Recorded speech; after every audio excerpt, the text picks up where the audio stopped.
So now you're armed with those skills, and you have those skills. You can begin to do this yourself, and you began to understand how that market works, and you began to understand why silver went from 18 to 24 in a very short period of time.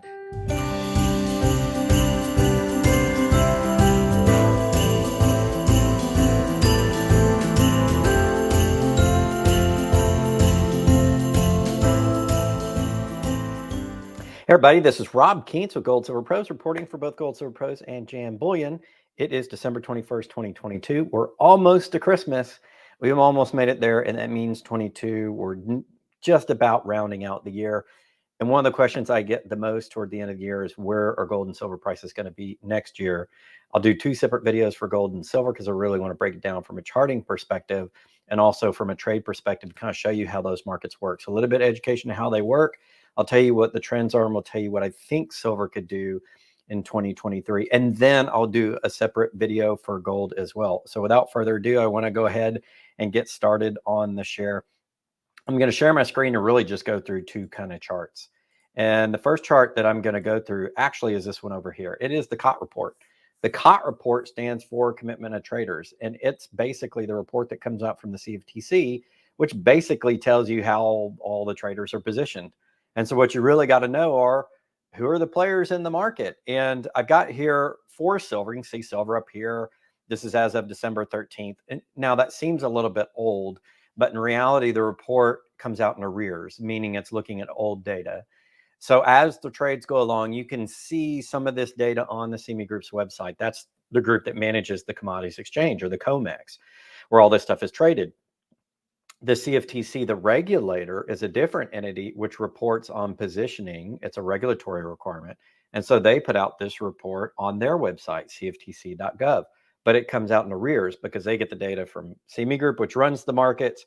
They put it all into this handy dandy chart, put it out, and that's what we get. So this is what we're looking at, is the tabular format specifically for silver through December 13th on the on the COMEX market, which is the market in which all the commodities are traded. And that's essentially what determines what? The spot price. What is the spot price? The spot price is the price you pay for gold or silver or any commodity like oil, sugar, hog futures, at the time that you're purchasing them. But that spot price actually determined not by physical trades back and forth, say at a retail bullion dealer or at a marketplace where somebody's, actually exchanging pigs or barrels of oil. Is determined electronically on really electronic market, or a paper market called COMEX, and its futures positions. And these players will guess at what the future price of something will be. Now, these future positions are actually for the February market, even though they're reported in December. The players are taking paper positions, or bets, if you will, for what's going to happen to silver by the time February rolls around.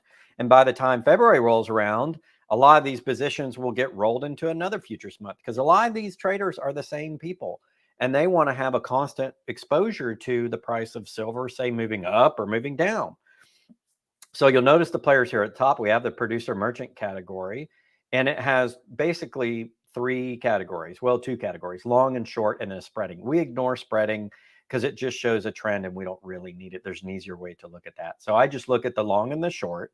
And so for the producer merchants, they have 4,548 contracts of 5,000 ounce troy ounce silver long, under the long category. Under the short position, they have 39,590 contracts of 5,000 troy ounces of silver. Now, you may be wondering why the producer merchants have so much more short positions on the market than they do long positions. And that is, ladies and gentlemen, because they're protecting against the silver price falling. That's why they take a short. So let me explain kind of how that works.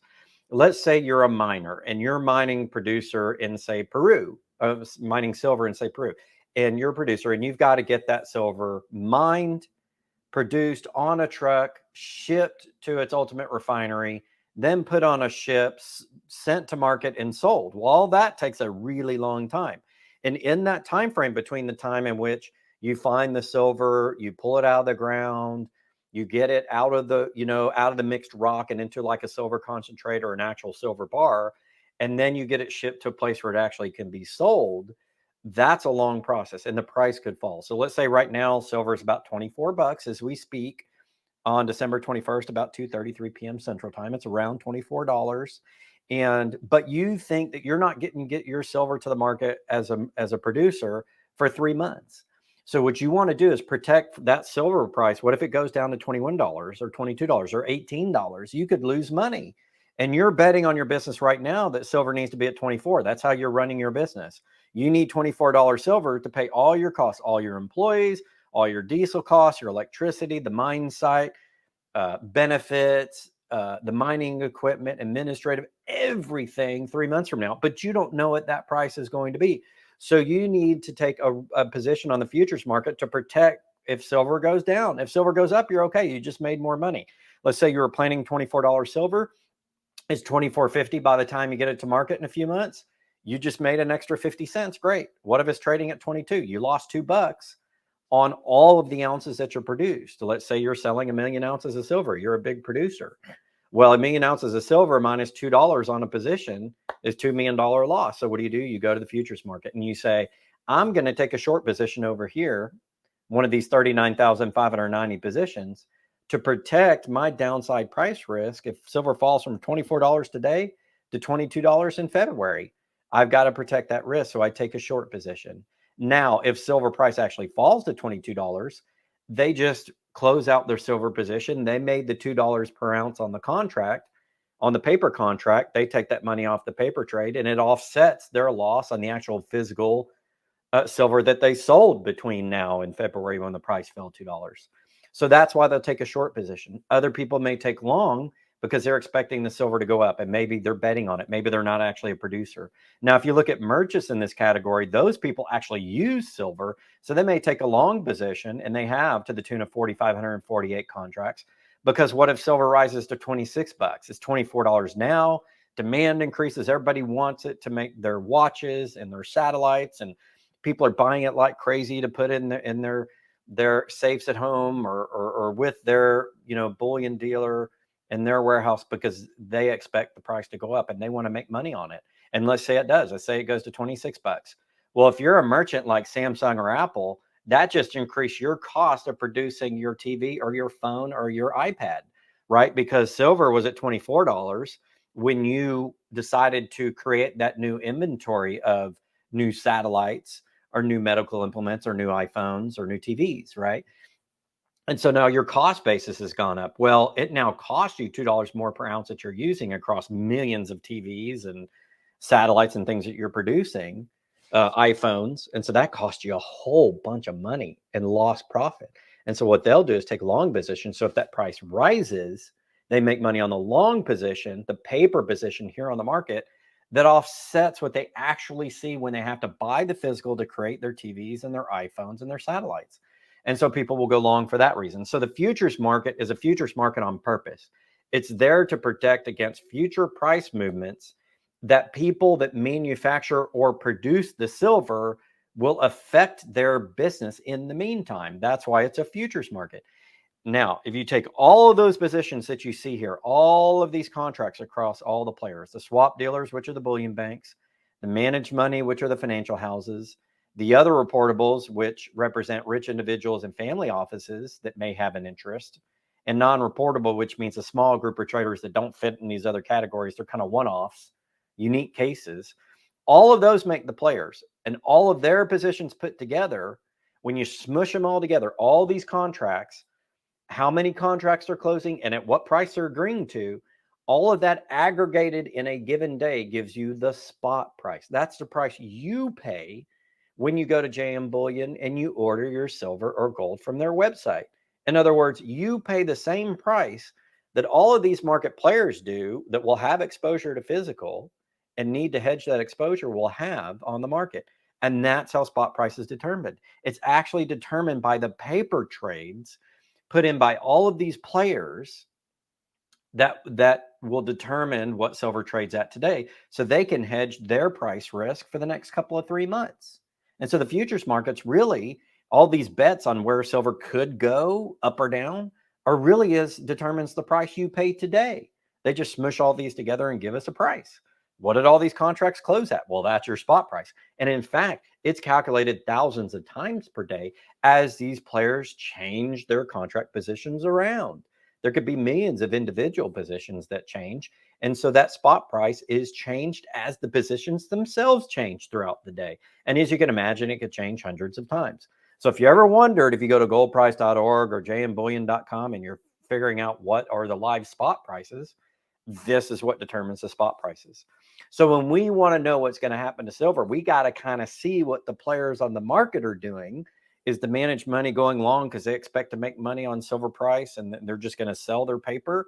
Or the producer merchants expect, going short because they expect that there's an increased risk of the price of silver falling the next couple of months, which they gotta hedge that risk when they're actually using the physical silver. So all of this goes into making the spot price. Well, so when I want to know where silver is going, I look at the biggest change in this market by the biggest player. And right now, there's two big players that have changed. There's one I've highlighted here. The managed money or the financial houses that don't really want the physical, they're just playing the price changes to make a paper profit. And they rarely, if ever, take physical delivery or deliver physical to the market because they don't have it. They changed by reducing their short contracts by 2,800 and at the same time adding their long contracts by 3,400 for a net change of over 6,000 contracts. I would say it's about 6,200, 6,300 contracts net to the long side. So they've extinguished some shorts and they added some longs, and net, they've gone 6,000 more contracts long in silver. So that managed money is betting that silver price goes from 24 to some higher amount in the future, and that could be 25, 26, 27. Okay, that's what they're betting. And in fact, they were betting on it going to 24 because remember, this is old data. This is December 13th. This was when silver was under $24, and the managed money bet it would go to $24, and it did. And so they made some money on that. Now, the other big change was that the producer merchants went short, 4,000 contracts short, but they also added some long. So the merchants are expecting silver to go up. The producers, the miners, are expecting it to go down. And that's normal. They're hedging their price risk. But all of that together tells you where silver's gone. And you see that there was a lot more long than silver if you look at all the positions, and that's why silver rose. That's how the price is determined. And where will it go in the future? Well, we have to look at these CFTC COT reports to see if we think it'll go longer or shorter. And we're looking at data in arrears or old data. So sometimes you got to kind of fudge it a little bit with, well, this is what happened 10 days ago or 9 days ago because it's the 21st. So we really don't know where it's going in the future. We just kind of look at this and say, well, here's an idea. People are positioning, this is where we think it's going to go to February. I think that means silver's probably going to go up a little bit. But we can look at it from another direction. And another direction I like to look at it is from a chart. Why? Because a chart takes all that stuff we saw in this table and it puts it into a graphical representation over time. Now, what we're looking at here is a snapshot in time of a specific day through December 13th. It doesn't give us a time view, but this chart does.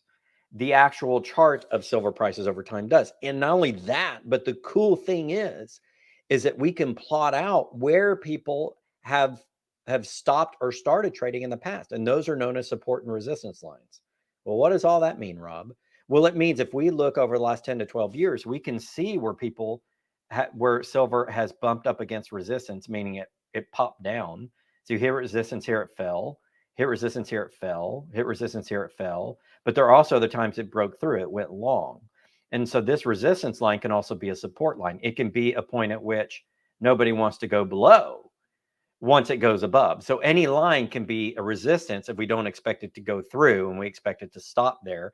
It can be support if we expect it to stop there, but on the downside. So it's resistance on the way up, it's support on the way down. And it just means a line at which traders are likely to stop a current trend. So if we look at that, we also look at things called 50 and 200-day moving averages.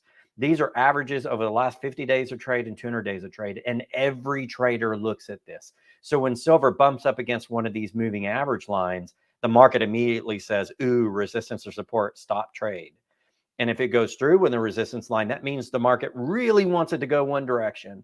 So you can see here, silver is broken through both its blue line, its 50-day moving average. It did that back in November. And in December, the end of November and beginning of December, it punched through its 200-day moving average. It tested it once, came back down, and stayed above.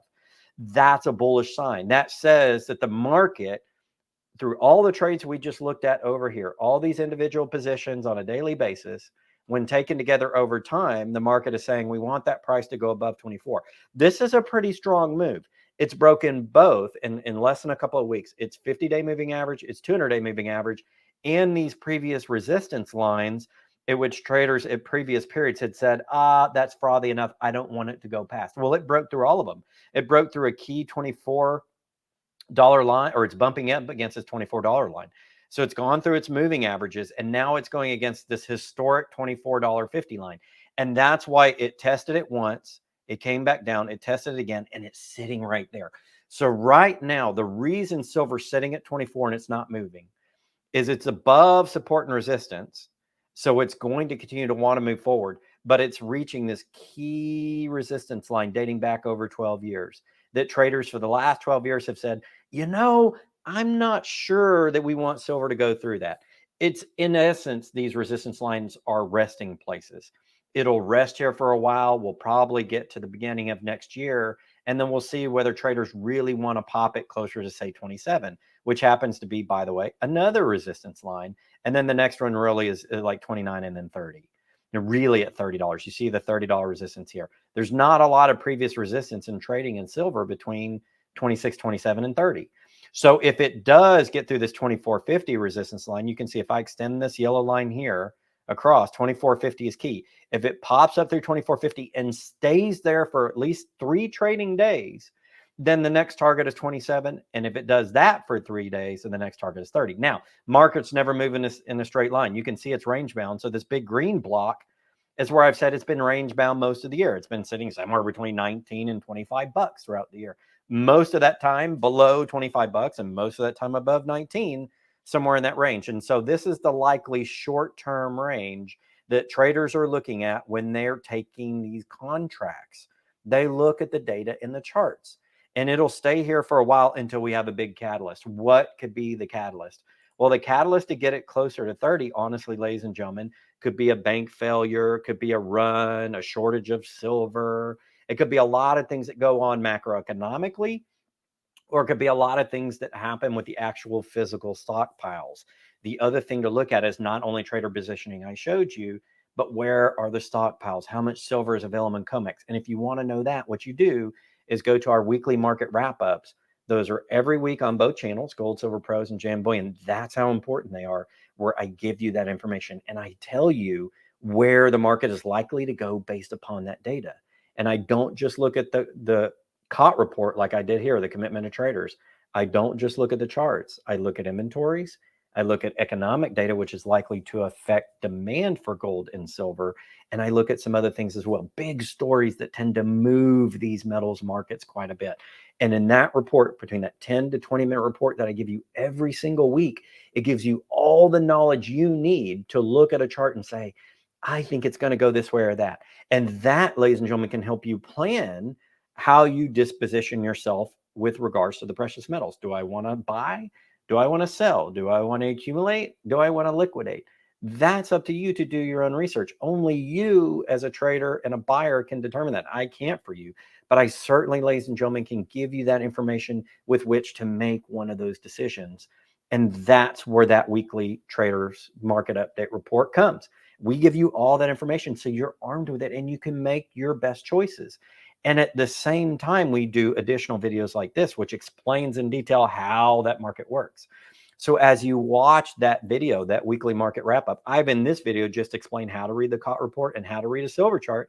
So now you're armed with those skills and you have those skills. You can begin to do this yourself and you begin to understand how that market works. And you began to understand why silver went from 18 to 24 in a very short period of time, because we explain that, but also you learn how you can do for yourself. And that's the key part of this is I want to educate you guys so that you understand and can begin doing this for yourself.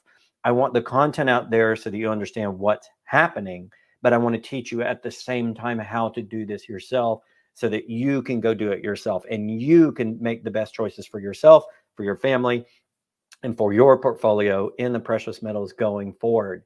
Guys, this is going to wrap it up for coverage until Christmas. After Christmas on that Sunday, we'll get the weekly market wrap. And I'll tell you what happened in the economic data this week, what economic data we're going to look at next week. And I'll tell you what happened in the charts. I'll tell you what happened in the physical. And you'll get that. and you'll have that for next week. And that's really important that you guys go over that video, because it tells you more about what's going to go on the market than any other video I do. The rest of the videos are going to break down specific pieces. I'll talk about macroeconomic things.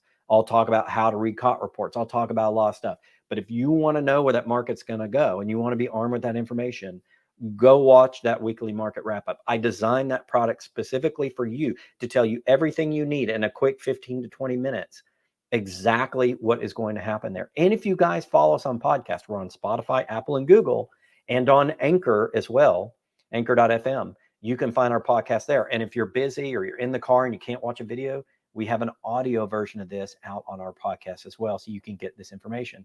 So don't think, if you don't have time to watch a video before work on Monday, or Sunday night's really busy and you're doing your honeydews, or you're cooking dinner for the family, whatever you're doing on your Sunday nights, getting ready for school and work, all that kind of stuff this week. Maybe it's having fun during the holidays. Whatever the case may be, that content is there for you in both video and in audio form. You can absorb it. So if you're baking the turkey, you can listen to this in audio format as well. And we do that so you can have in multiple formats. There's also a blog post coming up as well this week on the markets and on precious metals.